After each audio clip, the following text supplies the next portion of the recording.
Welcome to a brand new series of Automotive Misfits, about cars that you dare not buy for various reasons like expense, poor reliability, or simply because your friends told you to stay away from them. The mission of the new series? To answer the question of whether or not cars like the RX-8 should in fact be avoided, or if they're worth a shot. Say hello to the Mazda RX-8. A car that you can pick up for as little as £350 in the UK. It will of course come with a broken engine and everything bad associated with this 4-seat rear-wheel drive rotary reprobate. But I don't want to talk to you about that. All I want to do is to drive this car and tell you how it makes me feel, how it drives, and how potentially awesome it could be. What do you say we drop it into second gear and rev the nuts off it? There we go, up to its 9,000 RPM limiter. We're already doing speeds that I can't describe to you, but the first thing you will know is that it sounds awesome. We've got a modified exhaust on here, so that is the noise box well and truly ticked.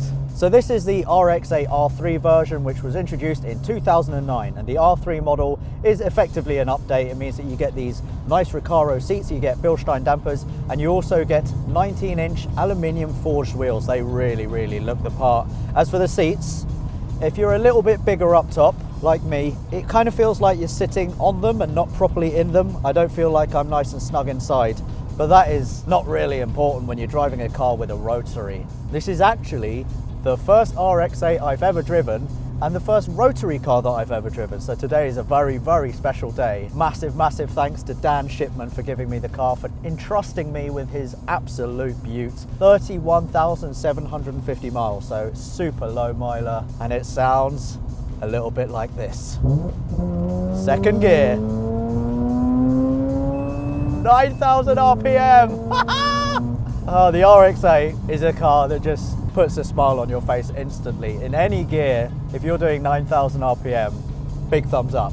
And man, these cars love to rev. 8,000, 9,000. Oh, it's so good. All right, so that's the emotion box ticked. It makes you feel wicked, and rotaries love to rev, so don't feel bad about that.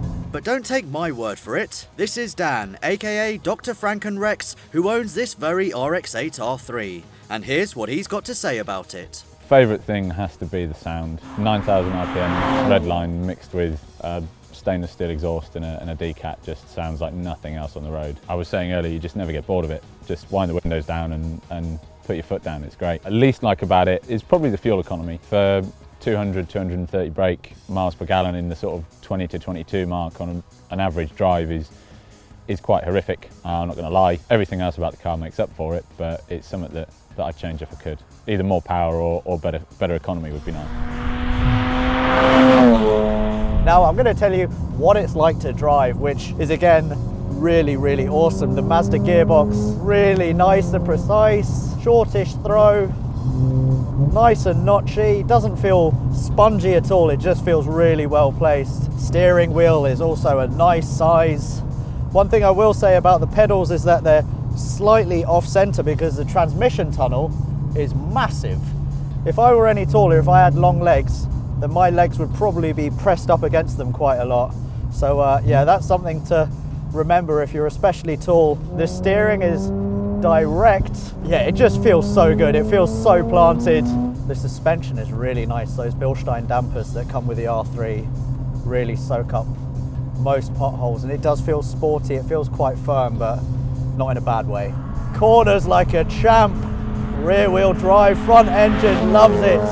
The car is just so zingy and it feels so together. Oh, this is a proper sports car. Pops coming from the exhaust. Got a nice noise that tells you when you want to change up.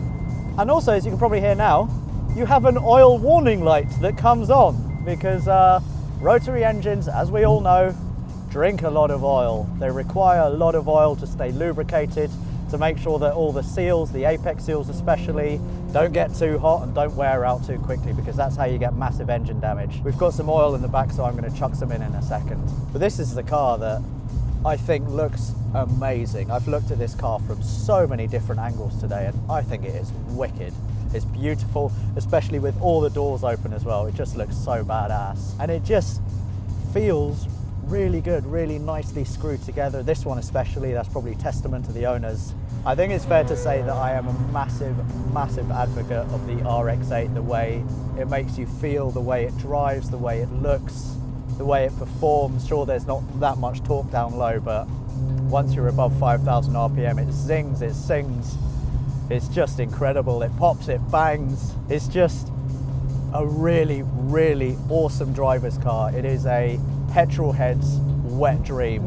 The quirks of the car have to be the low torque. If you want to overtake anyone, rather than shifting down one gear, you have to shift down 2 or sometimes 3, depending on how you're cruising and stuff. Other than that, it's not really that quirky to drive, which seems an awkward thing to say given how quirky the engine is. In terms of what surprised me is how much stuff you can actually get in one and the space inside it. People look at it as a sort of 2+2 coupe and think, yeah, well, the rear seats are there as a bit of entertainment and to say that we've got rear seats, but I've had 4 full-size adult on a decent long trip and it's absolutely fine. And the boot space, other than having a bit of an awkward opening to actually put stuff in, it's actually quite big as well. If you've never driven one, then it's definitely something that you should do. In terms of which one I'd recommend, if the budget could stretch, an R3. The later engine is a bit more refined. Try and stay away from using the word more reliable because there are instances where they do fail. But if the budget won't stretch, then there was a Pro Drive Special Edition, the PZ, for track work and general sporty driving. You can't get much better, really. In terms of things to bear in mind and things to sort of look out for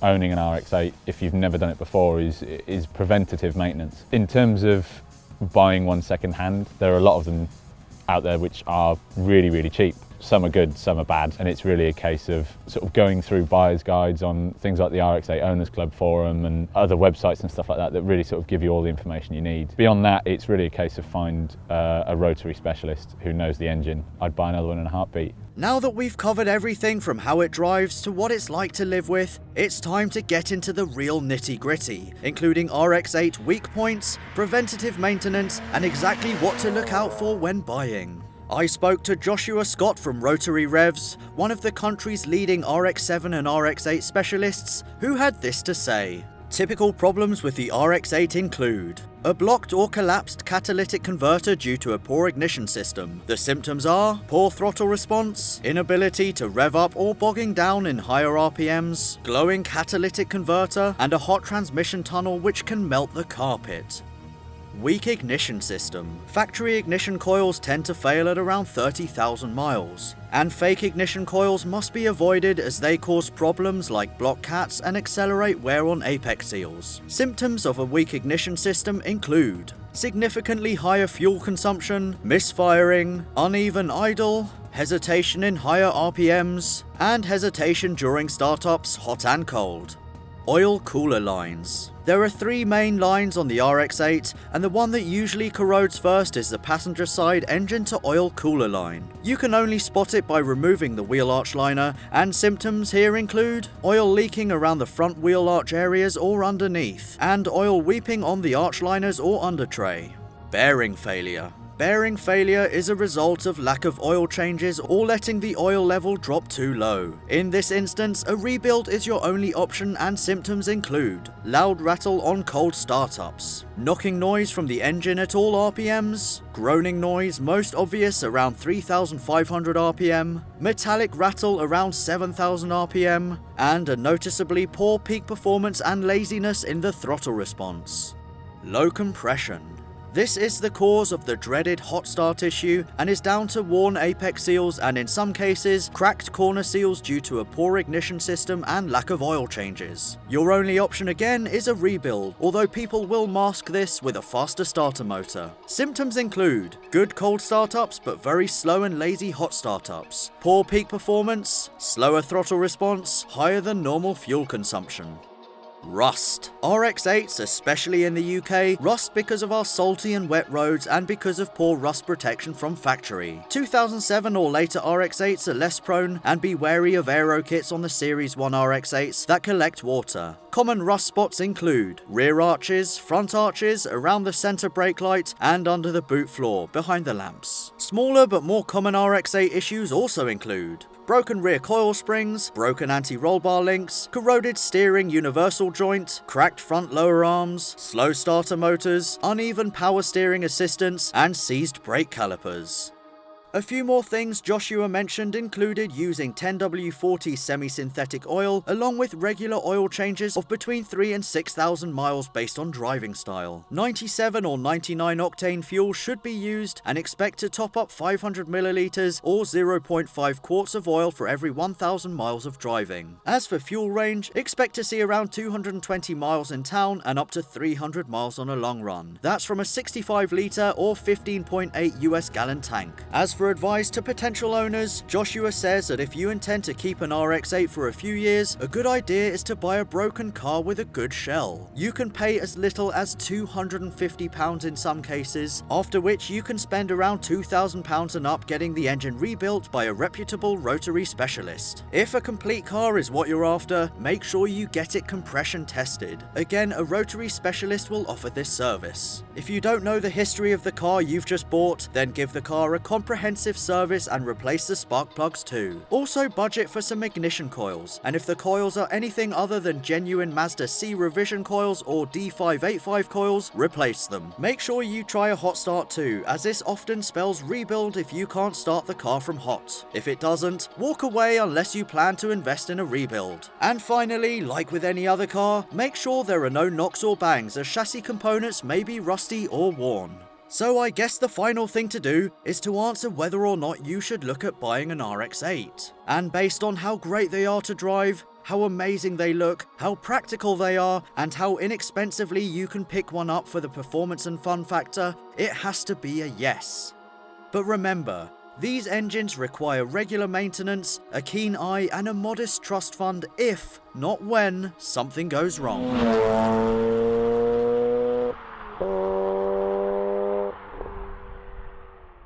Soon he's gonna get a V6, because V6s, they get chickses. Oh, that's not helping that. That was crazy bad.